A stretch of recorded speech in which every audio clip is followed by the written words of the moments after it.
To care about with the one and only Cara Kneer. Hello. We are revealing some common mistakes made by parents when they are re-entering the workforce. Yes, so if you are wondering, sitting at home and you're like, I want to do something else, I want to get a job, I'm here to help you. Basically, I'm going to tell you some mistakes that you might do and then how to remedy that. Okay. Okay?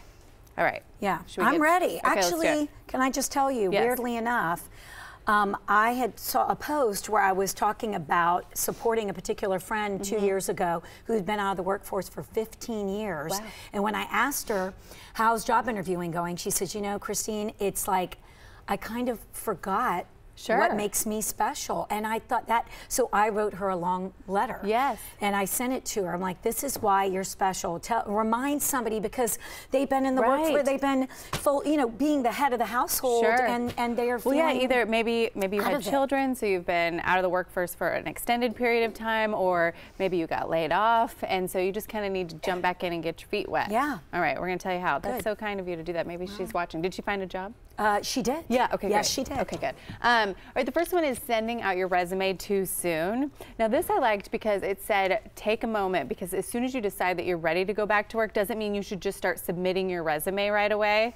So make sure you're ready, make sure you're relevant. And by that, because when I read that I thought, relevant, I'm relevant. But by what that means is brush up on your field. Lots of things have probably changed. Take an online course, take an internship, do something to kind of get yourself ready. Sure. And that also builds confidence, absolutely. And I imagine getting your resume out too quickly is also a mistake, in that you maybe want it to pass through several sets of eyes you know, before you really finally send it out for that job. People that can say, oh, no, we don't use that format anymore. Right.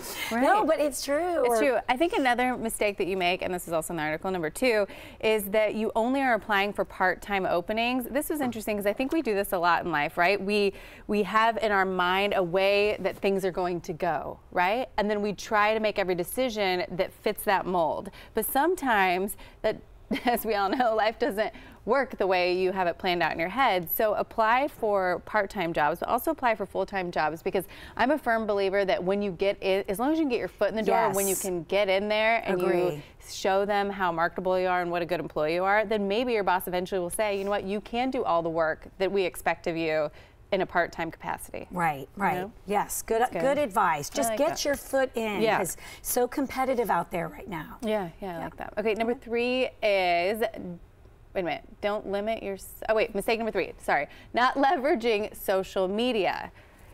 So this is something that we all have to learn if we weren't brought up in the social media. I'm never on LinkedIn. Are you? You are. No, well, no, I'm horrible at it. So and I just went on LinkedIn to update it, and I confused everyone. Everybody was congratulating me on my new job, and I was like, I don't know how to work this. You're like, no, wait. I'm like, thank you. I was like, and then I didn't want to be weird, be like, actually, it's not a new job. I was just trying to fix something. So then I was just like confusing to everybody.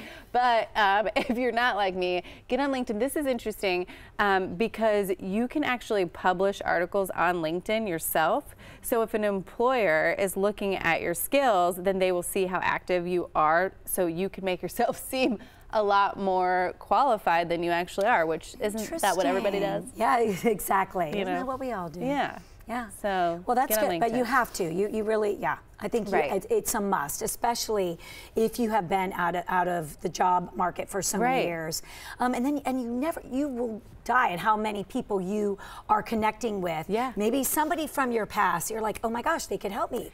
They remember what a great worker I was. Yeah. Honestly, every job I've ever gotten has been from somebody that I have known. Yeah. That I've worked with previously, because the news world is actually pretty small. Right. And I've worked with a producer or a writer or an editor or somebody that has recommended me for something else. Yes, it's crazy. It really is true. Well, also that's a good case for not burning bridges. Yeah.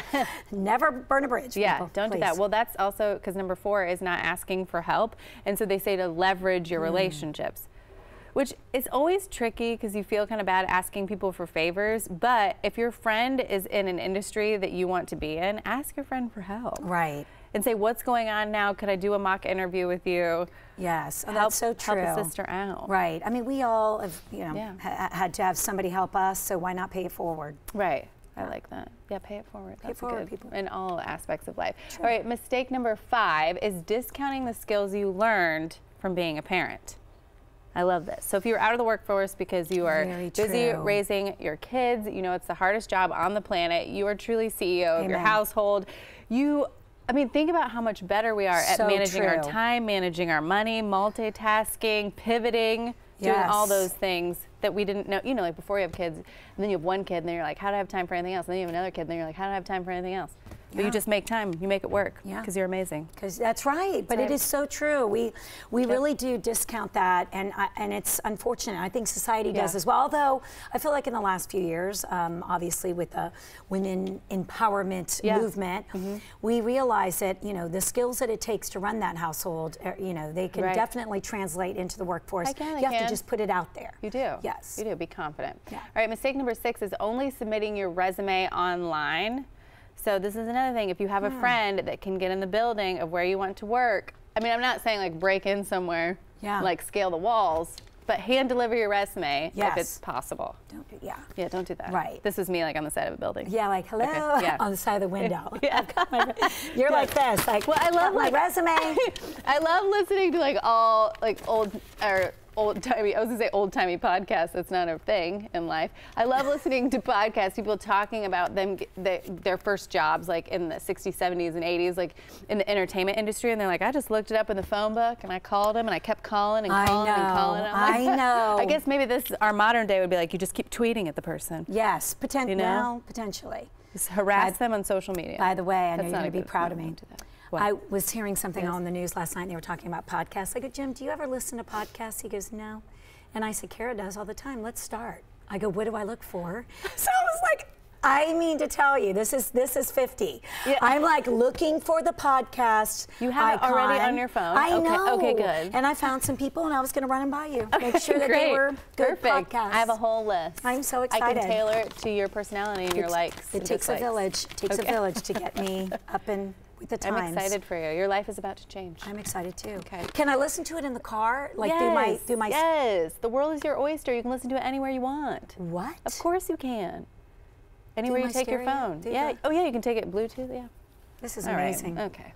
We're going to work on it. Okay. Well, this is important for people to know because maybe they could listen to job helping podcasts. Yes. There are probably 1,000 podcasts that will help you do that. Ooh, there's also a website. Lance, I was so into it. What'd you say? Is everything okay? Help people. Yes. The last one. Okay. The last one I want to say really quick is revealing your previous salary.